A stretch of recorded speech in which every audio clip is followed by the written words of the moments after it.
All right, so we are live. It is 9 a.m. in the Eastern Standard Time zone, and we have very special guests here today from Dudley's Q Cosmetics.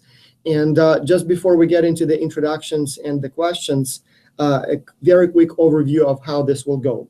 So we try to organize the webinars in a more casual manner, more like an friends sitting around the table and talking.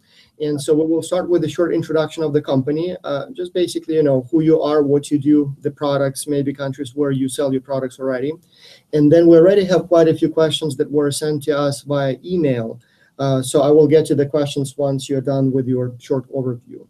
And Terrie, maybe you will do the introduction so we know who the speaker is and all the way properly. Okay, well, good morning. Good morning to everyone. My name is Terrie Clawson. I handle the international market for Dudley. And we are excited to be a part of X Culture. Thank you so much for allowing us and inviting us to join you this year. Dudley is a company that's about to celebrate 50 years in business as of September 1st.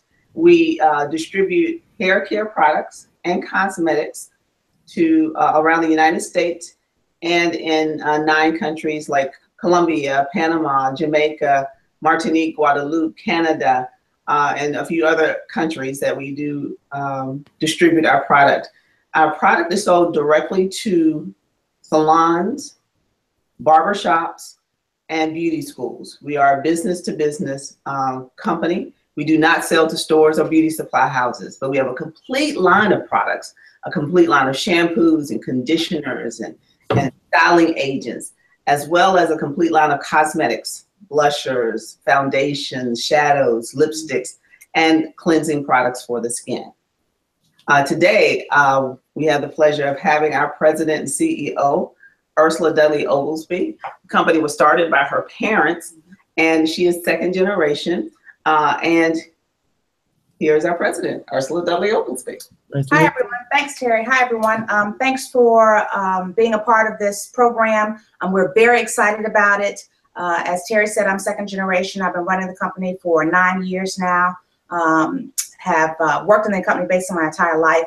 I'm also an attorney, so I have my law background and work a lot actually with the UNCG. My son is a sophomore there, and I'm on the advisory board for the North Carolina, well, for UNCG's Entrepreneurship Center. And those of you who don't know UNCG, this is the university where I am located, the home for X Culture. So very good. Yes, thank you. Yes. All right, so then let's get directly to some of the questions. One, is the company private, I assume, right? So you're not listed on the stock exchange or anything? No, we're not. It is privately held and privately owned. 100, okay, and what is the size of the company in terms of the number of employees? Okay, so we actually have 8 employees, actually 9, we just hired someone. So we have 9 employees. However, we have salespeople, which we call distributors, who are independent contractors, who are all over the nation. So between our full-time and part-time people, we have between around 100 different distributors who sell our products, and including international, say around 100. Lots of people are asking about the products. Can you tell a little bit more about what exactly do you do? Do you sell, so I understand it's shampoo, it's cosmetics, but maybe a little bit more about, so we know, maybe not even so much about the types of products, but perhaps how are they different from the competition? This is a professional grade products. What exactly does that mean so that people understand better about your product lines? Sure. Okay. So our products, of course, well, we have hair care products, cosmetics. So if you look at the market, we are considered more of the high middle end, in the middle part of, mid-grade, but higher end of the mid-grade. Okay, so we're not luxury, but we're not your commodity brands either. Okay, so with that, we're using raw materials in our products that are a higher grade raw material. So for example, you might have, let's just take an oil, for example. There are different grades of oil. So you might have your commodity type oil, you might have your cosmetic grade oil to use in the products, and then you'll have your luxury oil that is formulated just for you. Okay, so we're more on the higher end of the middle section. So basically the ingredients are more expensive, which makes the product better, which also dictates somewhat higher price. Exactly, exactly. Okay, okay. Now, many people are asking where the products are made. Is it all U.S. made? Is it sourced overseas? It's all made in the U.S. Right here in North Carolina by any chance, or everywhere? Some of it's in North Carolina, but it's all over the U.S. And then are they made by your company or again, different companies that make the products for you? Different companies that make the products for me. I own the formulas, but different companies make the products. So one of those companies is a company owned by my father. So he manufactures some of the products for us, but we have other manufacturers as well. That's very unusual. So not many companies still stay with the production in the United States. So is that because of the quality concerns, or is it just cheaper to make them closer to your home? What are the reasons? Because everybody seems to be outsourcing to China these days. Yeah, no, it's definitely quality and control, because there are lots. I mean, everybody that I talk to, unfortunately, who manufactures in China, they all have quality issues. Right. No, we just stay here in the U.S. It makes it faster for us to get products, as well as we can control the quality a lot more. Now, we have quite a few questions about your customers. Can you explain one more time who exactly do you sell for? And then I guess a related question, why are the products not sold through stores or kind of the more traditional channels? Excellent. Okay, so we sell our products directly to beauty salons and barbershops. So those are going to be hairstylists, barbers, cosmetology schools, cosmetology students. We do sell our retail products, you know, regular shampoos and conditioners, products that don't have chemicals, directly to the consumer through our e-commerce site. Okay.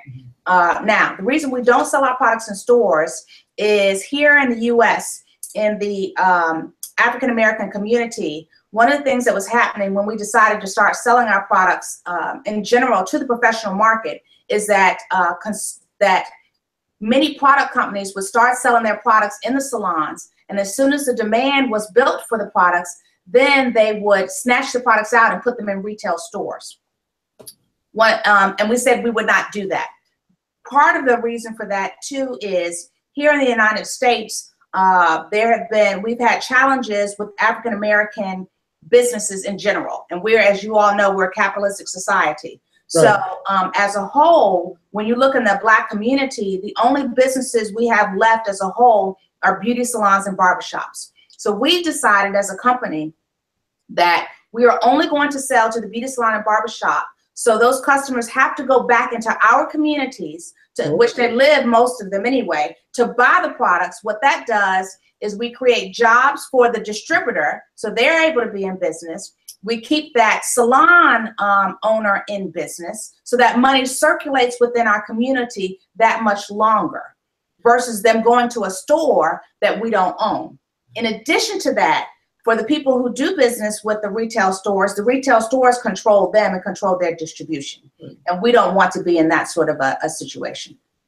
Okay, so that is very interesting. This is very important. So essentially what you're saying is that you're not only in business of making essentially money, but also you feel certain social responsibility and try to work on that side as well. Absolutely. That's very interesting. We had the Academy of Management 2 years ago, I believe. The theme was doing well by doing good. And so we had a few companies that specifically talked about, you know, businesses have a little bit more responsibility than simply making money.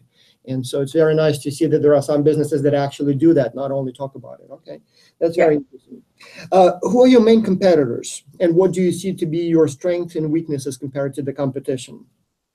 Okay, so I think we have one or two main competitors in the salon market. Okay, so in the salon market, I would say Design Essentials is a national brand, and they are competition for us. They're located out of Atlanta. They probably have about 60 or so hair care products. They distribute products the same way that we do. However, in the last few years, they've decided to start selling their products in stores. So that has made some changes. Then there's another brand that's sort of national called Nairobi. And they do business pretty much the same way we do. Then there are other brands who are sold in stores, like a Shea Moisture or someone like that, who is sort of our competition, just if we're talking about just the African-American customer in general. And then regionally, there are lots of smaller brands that have popped up. You know, one of the things I say is that, you know, we are in the age here in the U.S. of the rise of the reality star. And with that, you know, you have a lot of reality stars who are like, oh, I'm on television, I'm making money, I need to do something with my money, and I'm going to come up with a brand. Oh, I wear weave, so I'm going to sell weave hair. Or, oh, I wear makeup, I'm going to have a makeup line. And so you have a lot of that going on, especially now more than ever with the rise of the reality star. So you got all these little brands that come in and just kind of nick and pick at you for a minute, but they're very fly by night. They're here today, gone tomorrow, but they're still a nuisance. Yeah, it seems these days like every celebrity has a line of either cosmetics or clothing or something of that kind. Exactly. Come and go, yes. So if you had to compare the strengths and weaknesses of your company compared to the competition, what would you say are your strong things, sides, and maybe some things that you wish you had and you don't compared to the competition? So some of our strengths are we have a great reputation out there in the marketplace for quality products. Okay, so for the people who have tried our products, they love our products. On the flip side, one of our weaknesses is we still have a challenge meeting the demand. So there's a high demand for our products, but we just have not been able to continually meet the demand for the products. Okay, so that's one of the things that, you know, I'm focusing on, we have been focusing on just, and so I was saying earlier, I just hired a person. That person I hired to help us to meet the demand. Additionally, because we're 50 years, we need to refresh our brand. So working with a marketing company now who's working on logo, we're doing some focus groups, we're doing a number of different things to work on refreshing our brand. Mm-hmm. Yeah, that makes perfect sense. So what markets do you currently sell in? You mentioned the United States, obviously Canada, some Caribbean countries. So can you talk a little bit more about where and also why these regions? I'm going to ask Terrie to answer that one. Mm-hmm. Okay, and well, the United States, we look at our product basically is for consumers with textured hair. Mm-hmm. So you look at that population, the largest population, of course, is on the East Coast. So we're heavily populated with distributors on the East Coast of the United States. We are also in larger major cities in the US. As far as international, we have individuals that have sought out our company more so than us looking in other countries to find distributors. They have become part of our organization. The majority of them have been with us over 20 years. Mm-hmm. Yeah, most of them have been with us over 20 years. And of course, in the Caribbean, you have a large population of individuals with textured hair. We were in Brazil at one point. We lost our distributor in Brazil, which is a large population of individuals with textured hair. Canada, in the Toronto area, major population. So we look at populations of people that have textured hair as far as the United States as well as abroad. Now, there are many questions, literally about a dozen students are asking about Africa. So it's a growing market. Everybody thinks that Africa in the next 10 years will be what China has been in the last 10 years. Have you looked at that continent as a market? Yes, we have. Right now, we have one company that have reached out to us and sent in their market analysis and business plan to become part of the distributor in Tanzania. So we also visited South Africa last year, a year before, looking for distributors through the Chamber of Commerce trade group. And, but yes, Africa is a huge, huge market that we would love to be a part of. Yes, X-Culture, we have quite a few students from I'm sorry. And so 20 years ago, 1995, was that 30 years ago? It was 20 years ago. 20 years ago. 20 years ago, we actually had a school in Zimbabwe, South Africa. 2 schools. Yeah, 2 schools. So we've done some business before, but you know, I'll tell you, you know, we had some challenges. One, the government, you know, became unstable. So that was one issue. And then, you know, some other things changed, and it was a little difficult for us to get our money out of the country. So we've had a little bit of experience in Africa, but not a lot. Yeah, makes sense.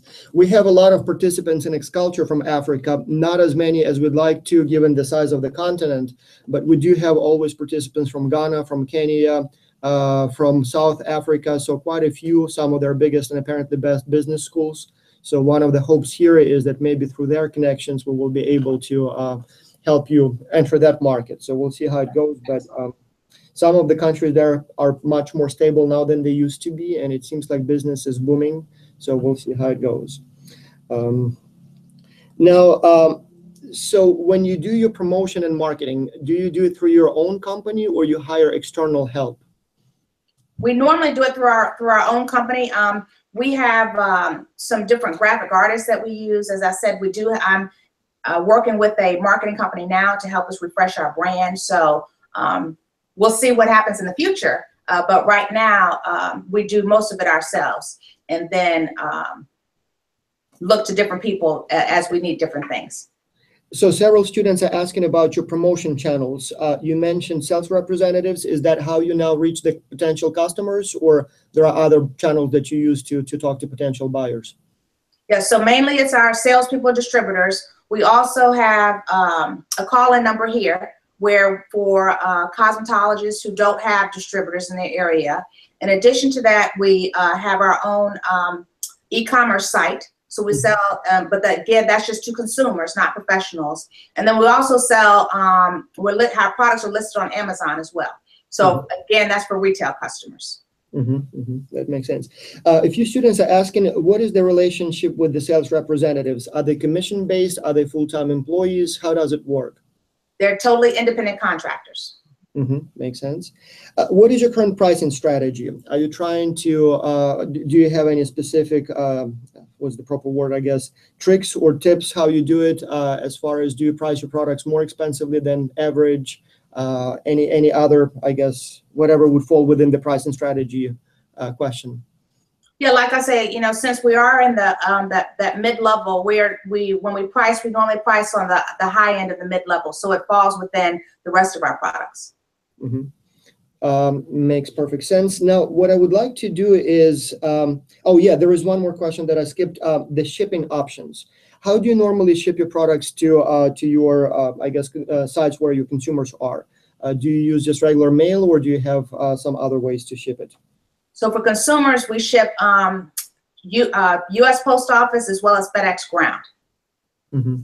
And then, so one thing I would like to do in the remaining time is quickly go through the questions that we included in the challenge instructions and maybe get a better understanding as to what the students should focus on, what kind of answers or business needs would be of interest to you, and maybe some things that may not be interesting to you.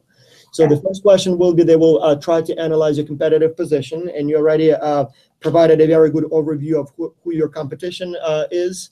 And I think the students will do a little additional research, and then we'll try to do some more work in terms of trying to determine where the opportunities lie, where your strengths are compared to all the other competitors. And basically, we'll just do what we call SWOT analysis. So your strengths, your weaknesses, threats, opportunities, that kind of stuff. And I think this one is relatively straightforward. I don't know, any tips here or anything that may be specifically of interest to you in this section of the report? Which section of the report are you referring to? Well, they will be comparing you to the competition. I guess they'll just do some general analysis, right? I don't think there would be anything, yeah. So the next question and a big section will be, they will try to identify the new promising markets. And so we talked a little bit about where you already operate. We mentioned that Africa is interesting.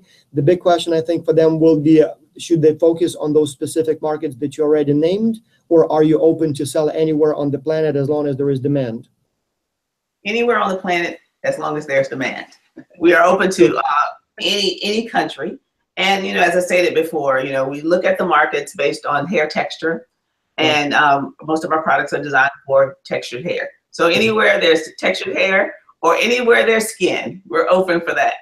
Right. So basically meaning that it would be definitely both Americas, North and South, probably Europe, definitely Africa, and even possibly some parts of Asia, right? And Australia, I guess, for that matter, too. Absolutely. Then one of the questions will be so once the students will identify markets where they feel there is demand and not enough supply, one of the task questions will be to analyze that market, to basically tell you what you need to know about the market, from maybe customer taste to perhaps legal regulations to perhaps some other aspects, politics, economy, that you need to know. And so from my experience, I would say that for the students, it's very important to stay focused in this section. Sometimes we used to see that students would literally copy and paste whole Wikipedia articles about the country into the report, and we don't want that. So No. focus only on the aspects, factors that are specifically relevant to this particular product. So everything else, I guess, is not that important or not relevant to this particular situation.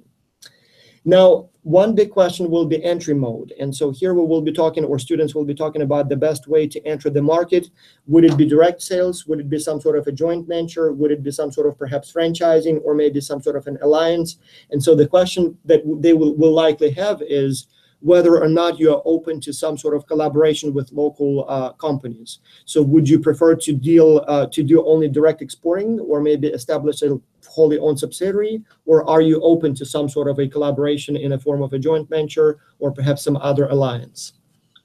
No, we're really looking for a direct exporting. We're not really looking to do a collaboration at this moment, unless it's something that's very special. I would say that in the beginning, we would look at direct exporting, and then once that's proved to be successful, then we might look at some sort of collaboration. One challenge, I guess, or issue that I foresee, and we've seen it several times in the past, again, especially in Africa, the students would say something like this in their report. First of all, the students who normally come to us from Africa, as I said, tend to be from some of their best business schools. And many of them, from what I hear in conversations, are essentially children of very influential people, and many have connections in the governments and things like that. And very often they would say things like this. They would say, okay, if you want to sell, for example, in Ghana, these are the people you need to talk to, and without their blessing or approval, formal or informal, nobody's going to do business here, and vice versa. If you get their approval, or if you find a way to cooperate with them, they will basically give you the entire market. And so the question here is, if there was a situation like that, let's say there is a specific market in whatever country, and so in order to operate in that market successfully, you have to strike some sort of a partnership with a local influential, I don't know, agency, company, and stuff like that. In that case, would you be open to that sort of collaboration if the students brought you literally the names and contacts and the explanations for why it's important to work with that particular company or agency? Sure, we would definitely be open to that. You know, we would definitely have conversations and see, you know, what kind of cooperation or collaboration they're looking for. And that would determine, you know, whether or not it moved forward or not. Exactly. Yeah, for me, I would just add, as long as it's within the legal, you know. Exactly. Exactly. We don't want to do anything shady. No. A big section will be on marketing strategy. Again, promotion channels, marketing message. Here, students would usually talk about things like who are the decision makers at the local businesses that might buy the product. What is the best way to reach them? Some of the success stories that we hear would be something like they would say that in this particular country, for example, there is, let's say, an association of, I don't know, professional barbers. Let's say, I'm making that up here. So we've had that, for example, for teachers in the past. And students literally would say there is a mailing list. And so as long as you send an email through that mailing list, or there is like online group, you will reach essentially everybody in that profession in this particular country. Likewise, with the marketing, in many cases, the students would say, okay, in this local language, for example, this brand name may sound a little strange. Maybe you might want to change it a little bit. Or sometimes they would say the color of your packaging may mean something different in this country or in this culture. So maybe for this country, you need to change your, I don't know, blue to yellow or something like that. And so things like that. And then obviously the message itself, and then maybe, you know, how much it might cost to do it that way. Any specific requests for this section? Anything that you're particularly interested with respect to marketing? I don't have anything, do you? No, we're open to their ideas and what they find, especially I know in certain cultures there are certain taboos as far as words and colors and even sometimes fonts. So we definitely want to get their feedback and information from the students. Yeah, that would be very useful. I will add from myself, again, based on the reports I've seen in the past, try to be as specific as possible. Sometimes students would say things like, try to advertise more through social media.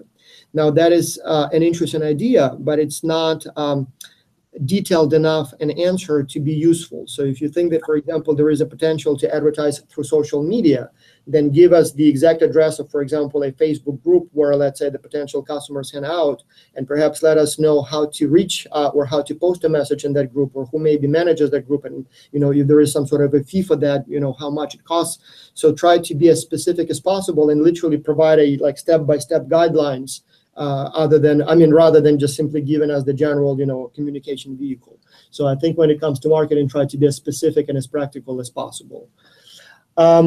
Now, logistics. Again, if you were to send your products to foreign countries, one of the questions for the students will be, what is the best way to do that? Inexpensive, safe, fast.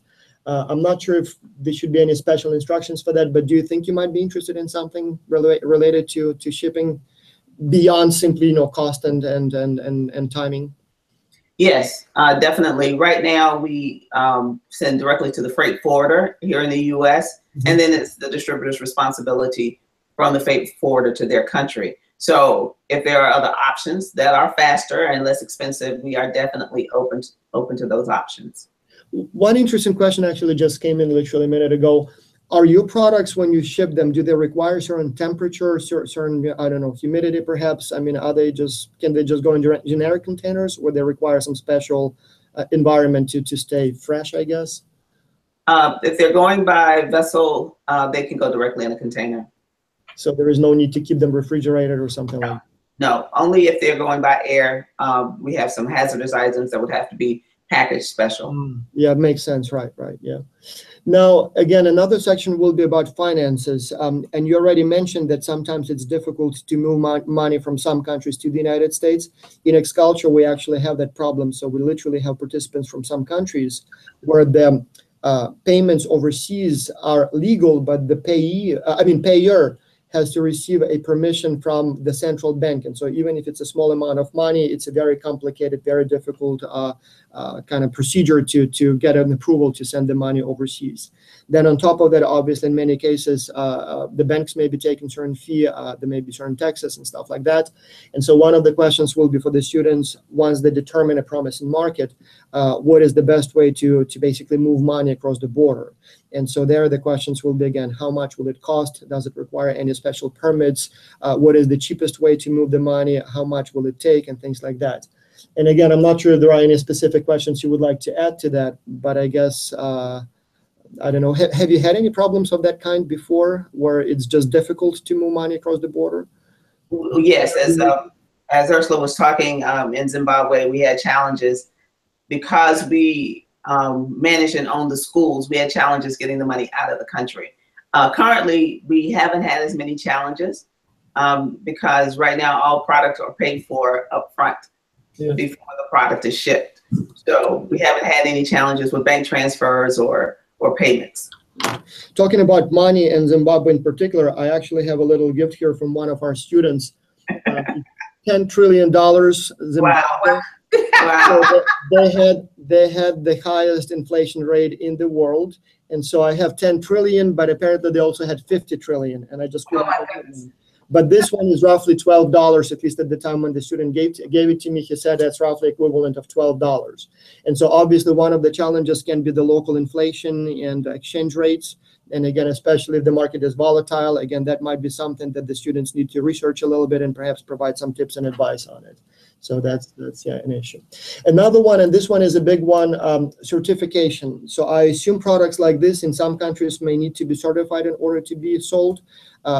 What's your experience there? And then I assume students would have to do some research on that. Any special requests, what they should be paying attention to? Yes, they would definitely need to find out if the product would need to be certified. We have found in every country. We haven't found one country that it doesn't have to be certified. So we just need the details of what the country requires. The Minister of Health, usually it's the Minister of Health, requires for the product to be imported. And I assume, again, be as specific as possible. So literally give us, the link where, the application can be filed. How much will it cost? How much time will it take? Is there a need to hire some local, representatives who will help to go through the process? So I assume you'd be interested in all those details as much as possible, right? Yes, please. Yeah. And finally, the last section will be HR. Again, if there is a need to hire local representatives, sales representatives, the students normally put in that section, the best ways to hire them. What are the local standards in terms of the payments? Can it be all commission-based? Are there any other requirements, labor laws and stuff like that? Again, from what I understand, you're open to the idea of having some local representatives promoting your product. And if so, I guess the students will then have to provide as much detail as possible, from the best ways to recruit to the perhaps even regulations when the time comes maybe to part with those employees if something goes wrong. Again, how it's done and what the regulations are and what the restrictions are and things like that, right? Yes, but that's not our preference. Our preference would be for the distributor in that country to hire the people. So you would like to then work with a distributor who will handle all that micro level. Exactly. We'll help train and do all those sorts of things, but we prefer for the distributor to hire the people versus us hiring anyone. Yeah, that's a very important thing. So I hope the students are paying attention to it, because again, it can change completely the business model, at least when it comes to the local personnel management. Exactly. And finally, and this one is again something that probably you can say a little bit more. So we did add it for your company, and we have it for every other company. So the last optional, not requirement, I guess, an option that the students can pursue is to try and bring the company contracts. And so the way it usually works is the company says, all right, let's say you believe that Ghana is a promising market. You believe that this would be the best way to reach the potential customers. You believe that that's the message we should give them. That's the prices we should charge, and so on and so on. Why don't you actually go and try to talk to, for example, distributors and see if they would be willing to work with us and basically give us a contract. And so what many students do, they literally do that. And we've had a number of success stories where, for example, we had an Italian shoemaker and we had a student here in the United States who just happened to have a relative, I think it was cousin or uncle, who had a chain of stores that sold shoes. And so he talked to his uncle and he said, sure, yeah, send me a container. Let's see if they're going to sell. We had an interesting case. We had a company from Florida that makes cow ovulation tests, and apparently it's a very big thing in farming. So I never thought about that, but apparently it's a big important thing. And so apparently the American tests for the timing of the ovulation are more accurate and cheaper than what other countries make. And so sure enough, we had a team with a student from Australia who literally just drove to some sort of like a farmers convention, and so talked to them, and they said, oh sure, yeah, it looks like half price of what we charge here, and yeah, let's try. So again, they literally brought a contract and said, okay, here is a specific, I'm not sure if it was a bigger company or just some big farmer, so they would like to buy your products, so please talk to them. So obviously the students will be trying to do the same thing for your company. And so the question is, any tips, whom they should approach, what should they say, at which point should they refer the potential client to you? What's the most efficient, most viable way to approach it so that it does lead to a contract with the local distributor in the end? Okay, well, what we found is individuals that have experience in the market, whether it's distributing another, not hair care product, but another product, a person that has experience importing a product, they have, they understand the rules and laws and challenges of importing. They have had the best success that we found with distributing our product. The other thing is that we are high on education. We have found in most countries there's not a formal educational system for cosmetologists, barbers in most countries. So education is extremely important to us. So as we said, as our president talked about, not only do we sell a product, but we make sure that our customers are successful and that their families grow and thrive and the community thrives from our product. So we need someone that's truly interested in educating and working with the customer. The best way to contact us once you get that prospect is via email, or we can do Skype, or we can do WhatsApp, and send the information. We do have lots of people that call us, but they're interested just basically in putting a product in the store, and that's not the client we're looking for. Yeah, makes perfect sense. Several students asked, or say basically that they're interested in this industry in general, and they would like to try to sell products for you. And so the question they have is, if they turn out to be successful, would you be open to the idea of giving them some sort of a more permanent position in their market to represent you? Absolutely. That's so encouraging. Yep, nice. Yeah. And there is one more question that I missed from Juliana Basto. She sent quite a few questions, and I think we asked all, but there was one also. Would you be willing to adapt your products to some markets if there was a demand, but there was a need for an adaptation? Sure. Yep, we could do that. Perfect. All right, so I think we've gone pretty much through all the items, very efficient, right to the point. That's actually the very first time where I see such precise and to the point answers. Normally, there's just rumble around, and it's impossible to get an exact answer. So we have another webinar in 20 minutes, so I still need to prepare for that. But for those who are watching, thank you so much for being here. And I see we have 41 people watching live. We will have the recording available, and so all the other ones who missed, obviously, will be able to watch it later. If you have any additional questions, please email them to us, and we will forward them to the company. And so the way we handle it is usually we create a database of frequently asked questions, and because many questions come our way, we don't want to bother the company, the busy executives, with every question. So if it's a repetitive question, which happens all the time, we will just copy and paste it from our database. But if it's a brand new question, then we will forward it to you, and then once you answer it again, we'll have the answer. And if anyone else asks it in the future, we will have the answer stored in the database. So yeah, thank you so much, and let's see how it goes. I'm very optimistic, so it's a very interesting product, and as you said, people have hair and skin just about everywhere, so it's a huge market. So I'm very hopeful that our students will be able to bring you interesting ideas, business leads, and let's see how it goes. Thank you so much. Thank you. Thank you. Have a great day. Yeah, thank you.